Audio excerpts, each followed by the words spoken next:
যদি আমাকে জানান তাহলে আমি জানতে পারবো।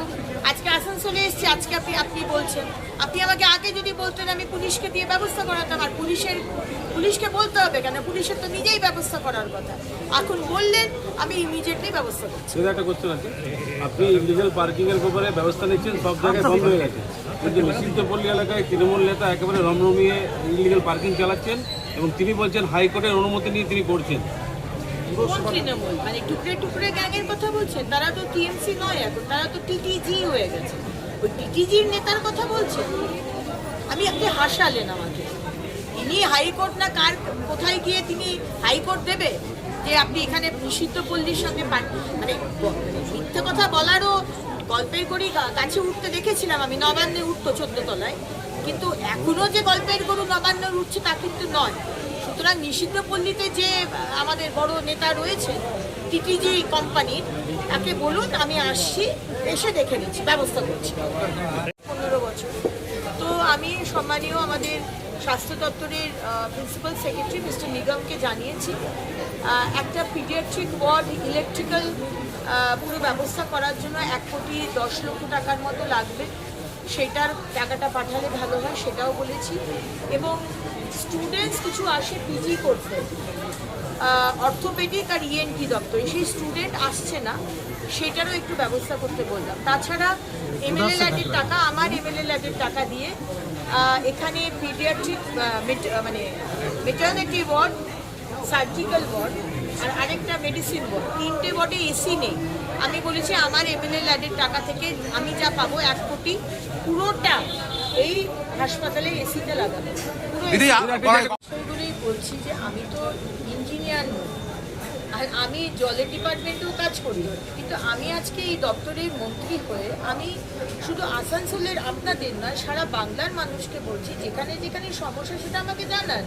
আজকে আপনি বললেন যে এইগুলোতে পলি পড়ে যাচ্ছে, আমি আজকেই অ্যাকশন নেব, কিন্তু আমার কাছে যদি ইনফরমেশনটাই না থাকে তাহলে তো আমি অ্যাকশন নিতে পারছি না। আপনারা ভাবছেন বোধহয় মন্ত্রী সব জানতাম, সব জেনে বসে আছে, তা তো নয়। আমি তো জানি না, আমি তো শিখছি। সুতরাং যেখানে যেখানে পলি পড়েছে আমাদেরকে জানান, আমি ইমিডিয়েটলি কালকে সোমবার, কালকেই লোক পাঠিয়ে আমি পরিষ্কার করব। হাসপাতালে কর্মী সংকট নিয়ে একটা কথা আপনি পেয়েছেন, ওইটা বিষয়ে কি দেখলেন? দুটো এজেন্সি আছে যারা এই সাফাই কর্মী দেওয়ার কথা। এখন সাফাই কর্মী মানে আজকে ধরুন পেশেন্টদের পায়খানা, পেচ্ছাপ, বমি, থুতু এগুলোকে পরিষ্কার করে, এই কাজ সবাই করতে চায় না। সুতরাং এখানে একটা শর্টেজ রয়েছে। আমি আপনাদের মাধ্যমে আসানসোলের যারা যারা এই কনজারভেন্সি বা স্ক্যাভেঞ্জার এই কাজটা যারা করতে চান, আসানসোলের জেলা হাসপাতালে ভাস্কর বাবু আছে, ডেপুটি অ্যাসিস্ট্যান্ট সুপার ভাস্কর বাবু, একদম এদিকে আসুন। এই ভাস্কর বাবুর সাথে যোগাযোগ করবেন, হাসপাতালে এসে ভাস্কর বাবু অ্যাসিস্ট্যান্ট ডেপুটি সুপার এনার সাথে অ্যাসিস্ট্যান্ট সুপারের সাথে যোগাযোগ করবেন। যারা ইন্টারেস্টেড তাদেরকে আমরা কাজটা দিয়ে দেবো। রয়েছেন সম্মানীয় সিএমওই সাহেব, সম্মানীয় সুপার সাহেব, সম্মানীয় আমাদের ডাক্তারবাবুরা, নার্স, ওয়ার্ড বয় সবাই রয়েছেন, এবং ডিস্ট্রিক্ট টিউবারকুলোসিস অফিসের যে অফিসার দায়িত্বে আছেন তিনিও রয়েছেন। মাননীয় মুখ্যমন্ত্রীর নির্দেশে এবং মাননীয় প্রধানমন্ত্রীর নির্দেশে, তার লিডারশিপে আমরা নিক্ষয় মিত্র মানে যাকে বাংলায় বলে নিক্ষয় মিত্র আমরা শুরু করেছি, যেখানে টিউবারকুলোসিস মানে টিবির পেশেন্ট তাদেরকে একটি স্পেশাল ডায়েট দেওয়া হবে।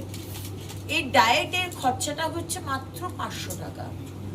এবং আপনারা জানেন যে যারা টিবিতে ভোগে তারা ইউজুয়ালি ম্যালনারিশড, খাবার না পেয়ে খুবই লো সোশিও ইকোনমিক স্ট্রেটা থেকে, তারা সমাজের খুব নিচু স্তরের স্ট্রেটা থেকে তারা আসেন, এবং ইউজুয়ালি টিবিটা হয় খাবার না পেয়ে আজকে টিবি হয়। তাই আমি আমার সংবাদ মাধ্যমের বন্ধু বান্ধব যারা আজকে এখানে এসেছেন, আপনার মাধ্যমে আসানসোল জেলার সমস্ত মানুষকে আমি করজোড়ে আবেদন করতে চাই যে 1600 টিবির পেশেন্ট আমাদের এই জেলায় আছে। মাননীয় মুখ্যমন্ত্রী বলেছেন অন্তত 2 জন করে আসুন আমরা এগিয়ে আসি টিবির পেশেন্টকে আমরা অ্যাডপ্ট করি। অ্যাডপ্ট করা মানে মাসে 500 টাকা খরচা করা এক একটি টিবির পেশেন্টের খাবারের জন্য। সেই খাবারটি আমরা টিউবারকুলোসিস অফিসারের কাছ থেকে অফিস থেকে পেয়ে যাব, যেটা কাল্লা হসপিটালের কাছে তাদের অফিস আছে। সেগুলো আমরা সব ডিটেলস আপনাদের জানিয়ে দেবো। কিন্তু আমরা যদি এগিয়ে না আসি তাহলে তারা সুস্থ হবে কি করে? আমাদের খরচাটা ওই ততদিন যতদিন অবধি এই পেশেন্ট সুস্থ না হয়ে যায়। তাই আমি আশা রাখবো আমরা সবাই কাঁধে কাঁধ মিলিয়ে আমাদের জেলার যে 1600 পেশেন্ট রয়েছে যারা টিবিতে ভুগছেন এবং যাদের সেই সামর্থ্য নেই সেই খাবারটা কেনার, আসুন না আমরা এগিয়ে আসি, তাদের হাত ধরে তাদেরকে সুস্থ করে তুলি।